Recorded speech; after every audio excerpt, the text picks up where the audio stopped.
안녕하세요. 저는 올해 65살인 여자입니다. 저에게는 귀한 딸이 하나 있는데 남편은 일찍 하늘나라로 갔어요. 딸을 혼자 키우면서 너무 힘들었지만 언제 이렇게 다 크고 손주까지 낳았는지 몰라요. 얼마 전 저희 딸이 손주들 때문에 스트레스 받아서 사위랑 이혼을 했거든요.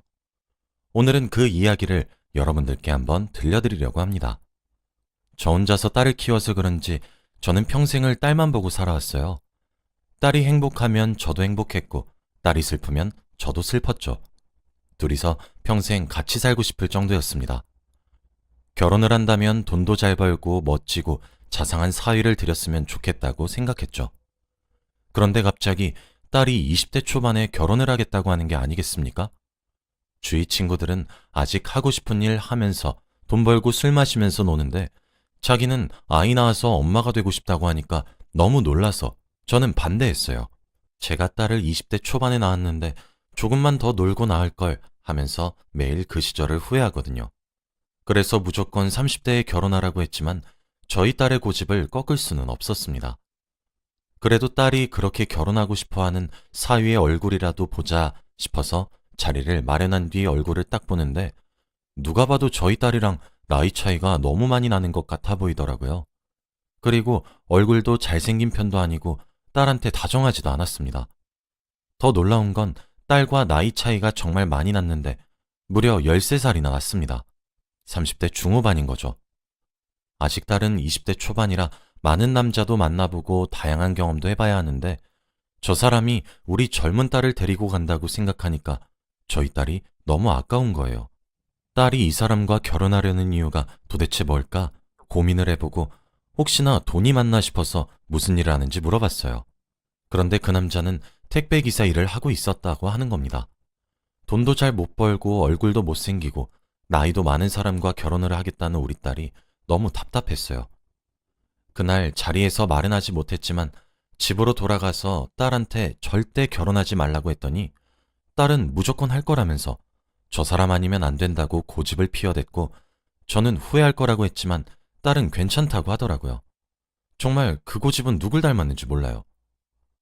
너 결혼하면 나 결혼식 안 가? 그래, 오지 마. 요즘 대행 알바가 얼마나 많은데. 어차피 아빠도 없으니까 잘 됐네.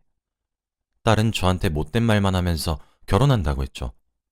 그날 이후로 딸과 저는 아무 말도 하지 않았고 냉전 상태였습니다.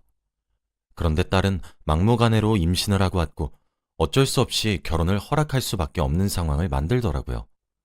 그래도 아이가 생긴 건 축복이니까 결혼식도 참석하고 그 남자를 사위로 인정했습니다. 딸은 임신 기간 동안 정말 힘들어했어요. 다른 임산부들보다 입덧도 많이 심하고 허리 통증도 몇 배로 심했거든요. 저는 당연히 옆에서 사위가 딸을 도와주고 있을 거라고 생각했는데 사위는 임산부인 아내를 놔두고 외박도 자주 하고 잘 도와주지 않는다고 합니다. 딸이 저렇게 아파하는 모습을 보니까 너무 속상해서 제가 딸의 임신 기간 동안 수발을 다 들었어요. 그리고 첫째를 낳았는데 예쁜 공주님이었습니다. 딸은 출산을 한 번 하더니 둘째는 못 낳겠다. 너무 힘들어. 라고 했고 어린 나이에 벌써 아기 엄마가 되었으니 너무 대견하더라고요. 아이를 낳으면 조금 바뀔 줄 알았던 사위는 전혀 바뀌지 않았고 육아에 별로 도움이 되지 않았습니다. 시키는 일은 하는데 딱 시키는 일만 하고 늘 밖에서 놀고 싶다는 티를 팍팍 내면서 자기한테 일을 못 시키게 했죠. 딸은 차라리 저런 남편이 있는 것보다 혼자 하는 게 더 속 편하다고 사위를 말리지 않더라고요. 그런데 첫째로 끝날 줄 알았던 딸은 얼마 뒤 또 둘째를 임신했어요. 그러면서 저에게 아니, 우리 딸 혼자 살면 너무 외로울 것 같아서 나랑 남편 죽으면 혼자 살아야 하잖아 라고 하더라고요. 저도 늘 저희 딸을 외동으로 키운 입장에서 딸이 혼자인 게 마음에 걸렸었는데 딸은 자기 자식은 절대 외동으로 안 키울 거라며 둘째를 임신하게 되었죠. 딸은 임신도 하고 첫째 육아도 동시에 했기에 처음보다 배로 힘들었고 제가 열심히 도와주었습니다. 사위도 딸이 힘든 걸 알았는지 점점 도와주더라고요. 한 번도 해보지 않아서 어떻게 하는지 잘 모르는 것 같았지만 그래도 노력하는 모습을 보여주는 것만으로도 만족했습니다. 초반에는 잘하더니 딸이 둘째 출산을 하니까 다시 예전처럼 돌아가더라고요. 밖으로 자주 나가고 외박도 잦고 말이죠. 솔직히 저와 딸은 다른 여자를 만나는가 싶었습니다. 정말 아기 아빠가 그렇게 철이 않는 걸 보니까 너무 한심하고 미웠어요. 우리 어린 딸을 꼬셔서 결혼하고 아이를 낳게 만들어 놓고는 이런 식으로 나 몰라라 하는데 어떤 부모가 안 미워할까요? 아무튼 딸은 둘째 출산을 했는데 또 딸이었습니다. 저는 아들, 딸 상관없었기 때문에 너무 예쁘다고 좋아했죠. 역시나 어린아기를 둘이서 감당하기에는 너무 벅찼어요. 그래도 이 아이들이 커서 서로 의지하고 살 생각하니까 기쁘긴 하더라고요. 그렇게 첫째와 둘째를 육아하는데 적응해져 갈 때쯤 딸은 셋째를 임신했습니다. 도대체 왜 이렇게 힘들어하면서 임신을 하는지 모르겠어요. 남편이 아이를 돌봐주면 모르겠는데 사위는 육아에 관심은 하나도 없고 매일같이 밖으로 나다니기만 하는데 말이죠. 저는 사위에게 결국 화를 냈습니다. 자네, 우리 딸 저렇게 힘들어하는 거 보면서도 어떻게 육아에 손 하나 까딱 안 하나? 네 딸들이잖아. 가장으로서 책임을 져야지. 그리고 이제 아이는 그만 낳게. 아, 장모님, 죄송해요. 일이 너무 바빠서. 그런데 어쩔 수 없었어요. 이번에 만약 아들 낳으면 더 이상 안 낳을게요. 와이프도 아이 많은 거 좋다고 해서 낳은 건데. 뭐? 아들? 설마 사돈댁에서 아들 강요하는 건가? 네, 저희 아버님이 워낙 가부장적이시라. 사돈은 저희 딸에게 아들 임신을 강요한다고 했고, 딸은 어쩔 수 없이 아이를 계속 낳고 있다고 하는 겁니다. 사돈은 딸에게 한약도 지어서 먹이고, 점집에 가서 몇백만 원을 들여서 굿도 했는데, 첫째, 둘째가 다 딸이었다고 해요. 그리고 지금 셋째는 사돈댁에서 꿈을 꿨는데, 큰 호랑이가 나타나서 이건 무조건 아들이라는 생각에 마지막이라고 사정사정한 뒤 임신을 강요한 거고요. 저희 딸이 아기 낳는 기계도 아니고 그런 집안에 시집을 간 딸이 너무 불쌍하고 안타까운 거 있죠? 딸은 셋째를 낳고 또 얼마 지나지 않아 넷째까지 낳았습니다. 그런데 전부 다 딸이었어요. 저는 딸이 힘들어하고 몸이 상하는 걸 옆에서 지켜봐온 입장이라 제발 그만 낳으라고 소리치면서도 말을 했습니다. 그런데 딸은 괜찮다고 말은 했지만 표정을 보니까 그게 아닌 것 같더라고요. 무엇보다도 사위는 딸이 4명이나 있는 아빠이면서 전혀 책임감을 보이지 않았습니다. 육아는 내팽겨치고 매일 새벽에 나가서 술 먹고 들어오거나 혹은 외박을 하기 일쑤였고 연락도 잘 안 되었죠. 아이가 있어서 이혼도 힘들고 저희 딸을 힘들게 하니까 너무 미웠습니다. 아직 딸은 20대고 사위는 40대인데 놀지도 못하고 그러고 있으니 너무 속상했죠. 그리고 무엇보다도 첫째 손주가 막둥이를 키우고 있는 모습을 보면 그렇게 슬플 수가 없습니다. 첫째 손주는 아빠가 엄마를 도와주지 않는다는 걸 벌써부터 알아서 고사리 같은 손으로 막둥이 젖병을 물려주거나 기저귀를 갈 때 엄마한테 기저귀를 가져다 주는 등 많은 일을 도와줘요.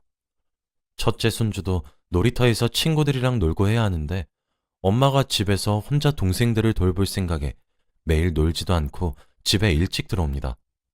그런 거 보니까 눈물이 너무 났죠. 그런데 사돈의 강요는 멈출 생각이 없더라고요. 계속 딸만 낳으니 이번에 5째를 낳으라고 하는 게 아니겠습니까? 여자 몸은 아기를 한 번만 낳아도 다 망가지는데 5명이나 낳으라니요. 저는 도저히 참을 수 없었습니다. 저는 사위를 찾아가서 그냥 비뇨기과에 가서 수술을 받으라고 했어요. 사돈 몰래 수술을 받고 임신이 안 된다고 하라고 하니까 사위는 화를 내면서 장모님, 이건 남자의 자존심이에요. 어떻게 그런 말을 하세요? 라고 하더라고요. 자존심 이런 건 다 모르겠고 우리 딸이 지금 아기 낳는 기계가 되어가는데 어떤 부모가 옆에서 지켜만 보고 있나? 그리고 자네도 맨날 술 먹고 외박하고 그러는데 우리 딸도 아직 놀 나이야. 20대라고. 양심도 없나? 자네가 애들을 잘 봐주기라도 했어봐. 내가 이런 말 하는가?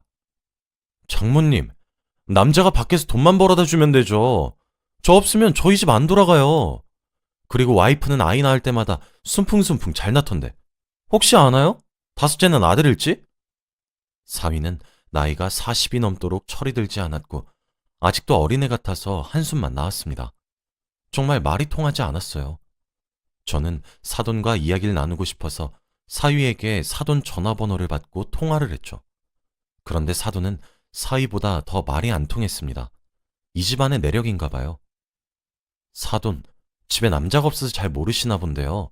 아들이 있어야 마음이 든든한 거예요. 딸만 있으면 허전하다고요. 다 며느리하고 아들을 위해서 그런 거라고요. 딸은 소용이 없어요. 대를 이을 수 없지 않습니까? 나중에 다 크고 나서 며느리랑 아들한테 효도도 많이 할 거고요. 어떻게 그런 말을 하죠? 딸만 있으면 허전하다뇨. 저는 평생 딸 하나만 키웠는데 너무 벅차고 저에게 큰 존재였습니다. 사돈은 자신의 뜻을 굽힐 생각이 없어 보였고 저도 그 사람을 설득할 수 없었어요. 돈도 잘 못 벌면서 어떻게 가족들을 다 먹여 살릴런지 답답했죠. 딸은 매일 같은 옷을 입으면서 집에서 나가지도 못하고 갇혀있다시피 살고 있어요. 정말 육아 지옥입니다. 그런데 그런 모습을 제가 옆에서 보고 있는 게 얼마나 마음이 아픈지 몰라요. 저는 오랜 생각 끝에 이혼을 하라고 했지만 딸은 그럴 생각이 없어 보였습니다. 우리 애들은 어떻게 아빠 없는 아이로 자라면 안 돼. 내가 평생을 그렇게 살아봤는데 너무 슬프더라. 그리고 이혼하면 돈은 누가 벌어? 쥐꼬리 많은 월급이라도 돈은 돈이야. 나 저 사람 없으면 아이들 못 키워. 딸은 자신의 인생을 아이들을 키우는 것에 헌신을 하기로 결정한 것 같아요. 저는 힘없는 누느라고 아이 넷을 키우는 딸을 보고 정말 많이 배웠습니다. 이제 힘드니까 다섯째는 절대 안 낳을 줄 알았어요. 근데 그건 제 착각이었습니다. 딸은 결국 다섯째까지 임신을 했거든요. 이번에는 다른 점집으로 가서 돈을 더 많이 주고 구슬했대요. 사돈은 무조건 돈값 해야 한다고 임신을 강요했고 딸은 다섯째 임신이 되었죠. 그런데 딸은 임신을 하면서도 육아를 했고 몸 하나 제대로 가누기도 힘든데 아이 넷까지 감당하려고 하니까 너무 힘들어 보이는 겁니다. 제가 열심히 옆에서 도와줘도 무리였어요. 사위는 도와줄 생각도 없어 보였고 매일매일이 육아 전쟁이었죠. 차라리 저도 아들을 낳아서 이 임신지옥이 끝났으면 좋겠다고 생각을 할 정도였어요. 하지만 딸은 저보다 더 간절하겠죠. 이제 아이를 안 낳으려면 다섯째도 아들이어야 합니다. 그런데 하늘도 무심하시지 다섯째도 딸이었어요. 저와 딸은 같이 안고 펑펑 울었습니다. 아이가 태어난다는 게 오래전부터 기쁘지 않았거든요. 알고 보니 사돈댁도 딸만 5명인 집이 되었고 막둥이로 사이가 나온 거래요. 역시 사돈댁은 딸이라는 소식을 듣고 진짜 마지막으로 하나만 더 낳자고 했답니다. 자기들처럼 5명은 딸이었는데 6번째는 아들일 수도 있다고 하면서요. 아직 출산을 하지도 않았는데 벌써부터 6째 생각 중이세요. 정말 한숨밖에 나오지 않았습니다. 딸은 매일같이 울면서 이 결혼을 후회한다고 했고 저에게 결혼 전에 엄마 말 안 들은 거 미안하다고 사과해요. 시간을 되돌리고 싶다고 늘 말합니다. 아직 어린애가 5명이나 있으니 말이죠. 그런데 다섯째는 예정일보다 조금 더 일찍 나왔어요. 그러다 보니 몸이 약해서 병원 신세를 오래 져야 했습니다. 그리고 의사 선생님도 더 이상 출산을 하면 산모 목숨이 위험하다고 하셨고 더 이상 아이는 낳지 말라고 하셨어요. 딸은 몸조리도 제대로 못하고 집으로 오자마자 육아를 해야 했고 저는 미리 끓여놓은 미역국을 먹으라고 식탁에 올려놔도 딸은 먹을 시간이 없었어요. 산후조리가 중요한 건데 자기 몸 하나도 제대로 못 챙긴 채로 살아가고 있었습니다. 그런데 사돈께서 갑자기 집에 들이닥치셨어요. 저와 딸, 그리고 4명의 손주들이 있는 집에 들이닥치시고는 며느리 나와라, 어? 라고 하셨고 저희 딸이 현관문으로 급하게 나가니 갑자기 대뜸 저희 딸 뺨을 때리는 겁니다. 그러니까 저희 딸의 시아버지죠. 딸의 시아버지 분께서 며느리 뺨을 가차없이 짝 하고 내리쳤어요. 거실에는 손주들과 엄마인 저까지 있는데 말이죠. 그러면서 하는 말이 어떻게 돈 몇백을 쏟아부었는데 아들 하나 못 낳아. 별 쓸데없는 딸들만 주르륵 낳아서는 뭐? 임신이 이제 안 돼? 우리 집안에 들어왔으면 며느리 행세내야지. 그리고 마지막 다섯째도 몸 상태가 영 별로라며. 도대체 태교를 어떻게 했길래 애 상태가 그래? 너 당장 이혼하고 5명 딸들 데리고 나가. 그리고 우리 아들은 나이도 있어서 한시가 급하니까 얼른 다른 여자 만나야지. 라고 하시는 겁니다. 어떻게 이런 심한 말을 저희 딸에게 할 수 있을까요? 보고 있는 저는 억장이 무너지는 것 같았습니다. 저는 참을 수 없어서 사돈한테 가서 저도 똑같이 뺨을 쳤어요. 여자에게 뺨을 맞은 건 처음이신지 가부장적인 사돈어른은 어디서 감히 여자가 남자 뺨을... 당신 가정교육 어떻게 받은 거야? 역시 그 딸의 그 엄마네. 역시 못 배워먹은 집안 며느리는 들이면 안 돼. 내가 인심 써서 우리 귀한 아들이랑 결혼하게 해줬더니 나 혼자 이 뺨 맞은 걸로 퉁칠 테니 저 쓸데없는 딸들 다 데리고 나가세요. 참나. 저기요. 그쪽 아들 진짜 별 볼 거 없거든요? 저희 딸 같은 여자를 만난 것도 감사하게 여겨야지. 자기 주제도 모르고 떵떵거리면 안 되죠. 그리고 우리 5딸들 놔두고 가라고 해도 저랑 제 딸이 다 데리고 갈 겁니다. 그쪽 아들 없어도 잘 먹고 잘 살 테니까 다신 찾아오지 마시죠. 이렇게 말한 뒤 사돈어른을 집에서 쫓아냈습니다. 저는 그렇게 말을 쏘아붙였지만 화가 도저히 풀리지 않았고 딸의 빨갛게 부어오른 볼을 보니까 마음이 쓰라렸죠. 이혼할 거지? 너 이런 집안에서 며느리로 살게 하는 거 엄만 도저히 못 봐. 당장 김서방이랑 이혼하고 네 딸들은 다 데리고 나와. 너 여기서 사람 취급도 못 받고 애 낳는 기계로 살 거야? 아니, 절대. 전에는 애들 아빠 없는 아이로 키우지 않겠다는 생각 하나로 살아왔는데 시아버지한테 뺨 맞고 나니까 정신이 확 들더라. 애들한테 이런 아빠, 이런 할아버지는 차라리 없는 게 낫다고. 우리 원래 살던 집으로 돌아가자, 엄마. 저희 딸은 그렇게 5명의 딸을 다 데리고 저희 집으로 왔고 이혼도 진행했어요. 그런데 김서방은 막상 이혼한다고 하니까 저희 딸에게 엄청나게 매달리는 거 있죠. 자기 나이랑 능력으로 딸보다 좋은 여자는 찾기 힘들 거라고 생각했는지 이혼을 제발 한 번만 더 생각해달라고 싹싹 빌어요. 딸은 절대 생각을 굽히지 않았고 이혼을 진행했습니다. 당연히 양육비도 받고 김서방한테 위자료도 받기로 했죠. 그렇게 몇 달이 지나고 요즘 딸과 저는 손주들 커가는 것만 보고 힘을 내고 있어요. 나라에서 지원해주는 생계비로도 악착같이 살아가고 있는데 운 좋게도 저희 딸이 결혼하기 전 다니던 회사에서 연락이 왔어요. 저희 딸은 결혼하고 경제적인 일들을 다 그만두었는데 회사에서 다시 불러서 딸은 열심히 회사를 다니고 아이도 키우고 하고 있답니다. 첫째, 둘째 손주는 이제 유치원도 다녀서 조금은 편해요. 왜 진작에 이혼을 하지 않았나 싶습니다. 저희 딸도 지금이 너무 행복하고 좋다면서 노래를 부르네요. 다둥이 엄마가 되는 게 힘든 일인데 저는 저희 딸을 보고 많이 배웁니다.